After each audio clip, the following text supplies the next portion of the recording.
Oi, gente, tudo bem? Estamos aqui mais uma vez para colocar as primeiras coisas no primeiro lugar. E hoje quero falar com vocês sobre um assunto muito importante que é o imediatismo da nossa geração, a pressa que a gente vive. Eu quero mostrar uma relação entre a pressa e a depressão. O que vai depressa e a depressão. Fica aí.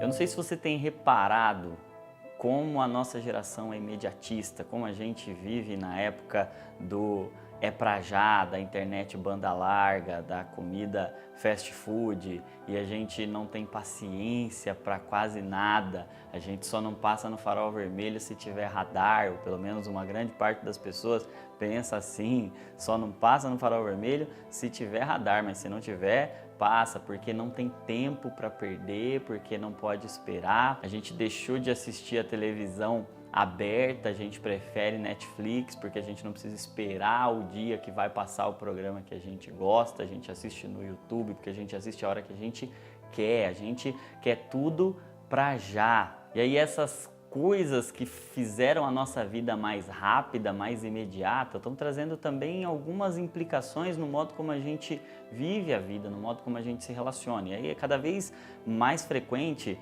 eu enxergar na minha convivência com jovens, principalmente, e com alguns já também velhos que têm essas características, pessoas que não conseguem esperar, que não conseguem ter paciência para esperar processos acontecerem. Estou cansado de ver jovens que não conseguem esperar um momento apropriado para iniciar um relacionamento, ou depois de terem começado um relacionamento, não conseguem esperar o momento certo para ter uma intimidade apropriada para depois do casamento, pessoas que não conseguem esperar em um trabalho que não remunera como ele gostaria que remunerasse, que não conseguem esperar para passar no vestibular que seja de um curso que ele gostaria de fazer, e a impaciência, a pressa tem levado muitas pessoas, muitos jovens a se quebrar no meio do processo, porque há um processo a ser respeitado. E eu procurei na Bíblia quantas vezes Deus mandou a gente se apressar.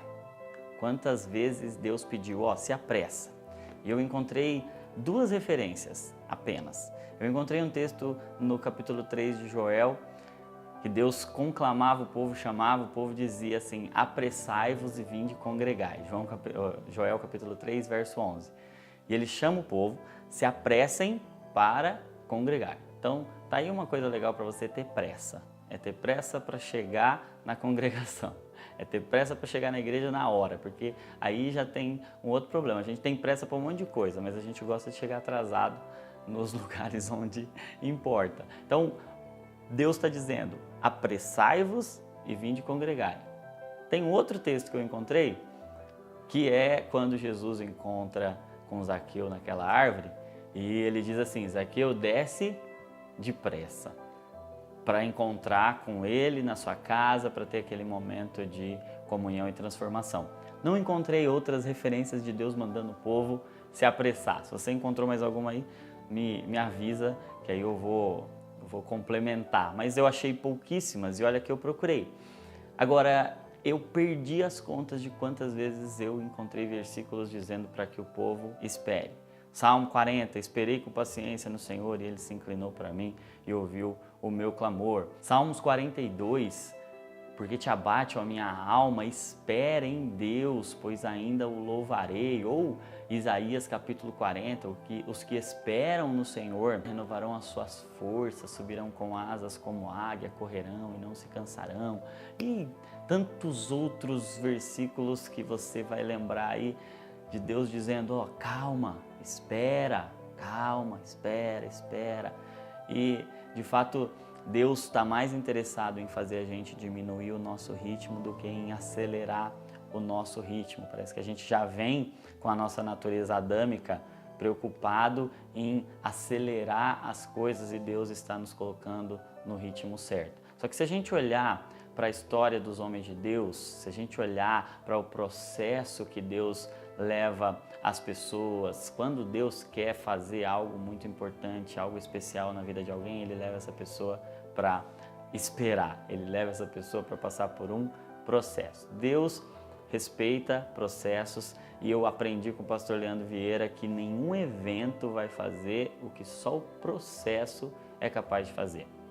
E aí se a gente olhar, por exemplo, para a história de Moisés passou 40 anos no deserto de Midian, ele teve lá com 40 anos no palácio, ele decide que agora ele vai libertar o povo de Israel, ele entende que é o propósito dele, só que Deus o leva para mais 40 anos no deserto de Midian, cuidando das ovelhas do seu sogro, para só depois de 40 anos de espera, ele ter 40 anos de ministério. Se a gente olhar para João Batista passou 18 anos sendo preparado no deserto para 18 meses de ministério. Jesus, 30 anos sendo preparado para 3 anos de ministério.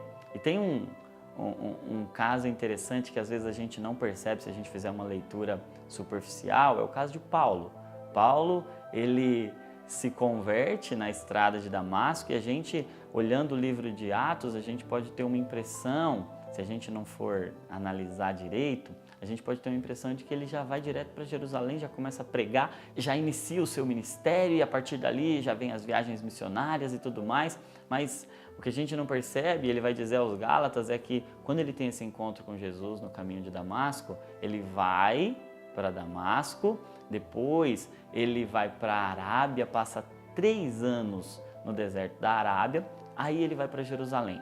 Quando a gente pensa que agora ele foi para Jerusalém, agora ele vai de fato dar início a um ministério maravilhoso, imagina o testemunho de Paulo, imagina o que Paulo ia fazer agora, o homem que perseguia agora é um cristão, e com a eloquência que Paulo tinha, sendo discipulado diretamente por Jesus, 3 anos no deserto da Arábia, quanta unção, quanto poder Paulo não tinha, mas quando ele chega em Jerusalém, ele causa mais problema do que solução para a igreja de Jerusalém, e depois de alguns dias lá em Jerusalém, ele é mandado de volta para Tarso. E aí a gente pode, olhando para o livro de Atos, achar que no outro dia a igreja de Antioquia começa a crescer, Barnabé vai lá buscar Paulo, então, até então usando o nome só de Saulo, e assim o ministério de Paulo tem o seu boom e ele começa a ser o grande influenciador que foi. Parece que foi dessa maneira. O que a gente não sabe é que se passaram entre o momento que Paulo volta para Tarso e o momento que Barnabé vai lá buscá-lo para a igreja de Antioquia, passaram-se entre 5 e 6 anos em que Paulo fica completamente esquecido, sendo preparado no processo. E a realidade é que Deus está querendo homens hoje com a mesma consistência de Paulo, de João Batista, de Moisés, de Davi, de Jesus, e pessoas que querem se submeter ao processo, que querem ser trabalhadas para que tenham consistência e não apenas influência.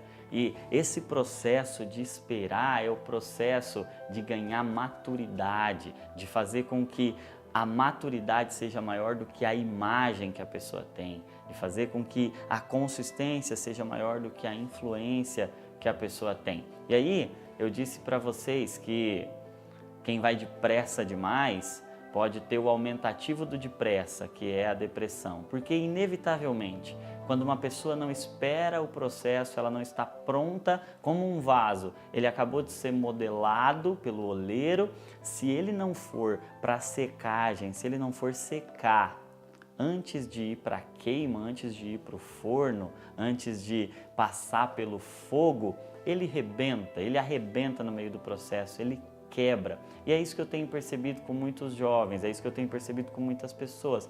Elas não passam pelo processo, elas não esperam o processo, e aí quando elas são submetidas à prova, ao fogo, elas quebram, elas não têm estrutura. Sabe que eu conheço muita gente que está sofrendo muito, que está em depressão, com quadros de ansiedade, porque não tiveram paciência para respeitar o processo. E aí vão rápido demais, e quem vai rápido demais se cansa. Então, o desafio que Deus está querendo da nossa geração hoje é calma, desacelera, Espera em Deus, renove as forças nele. E eu quero tomar o exemplo de Paulo para mostrar como foi esse processo de secagem, de amadurecimento, esse processo de consistência de Paulo. Paulo, ele teve três características, ou o processo de secagem de Paulo teve três características, que é o processo de secagem de um vaso também.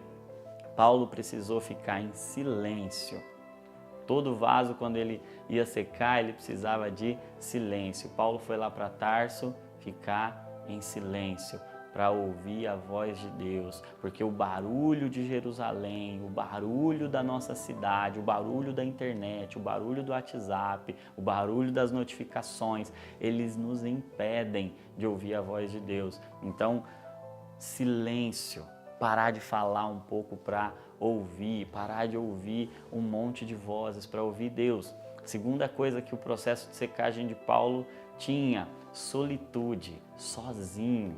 Paulo foi ficar sozinho lá em Tarso, sabe por quê? Porque se o vaso vai secar do lado do outro, grudado no outro, dependendo do outro, ele toma a forma do outro e ele não tem a forma que o oleiro deu a ele se deforma, então ele precisa aprender a ser feliz sozinho.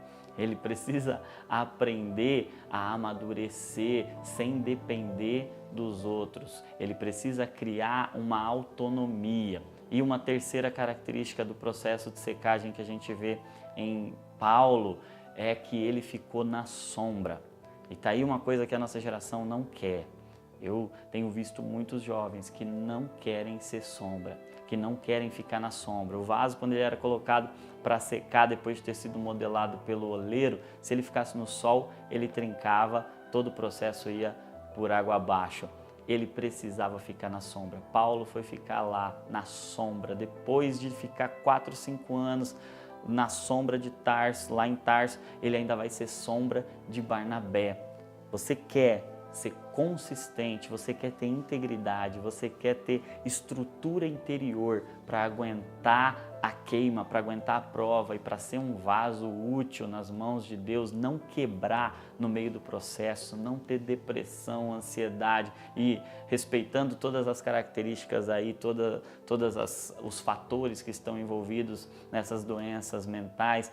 Agora, você quer ter uma estrutura para lidar com as questões, para lidar com os problemas, para lidar com as coisas, passe pelo processo, respeite o processo, porque quem quebra o processo é quebrado pelo processo. Não antecipe etapas, cresça para baixo, crie raízes, e aí eu tenho certeza que você vai estar preparado para lidar com tudo. Então, desacelera, calma, fique em silêncio, fique sozinho, seja sombra.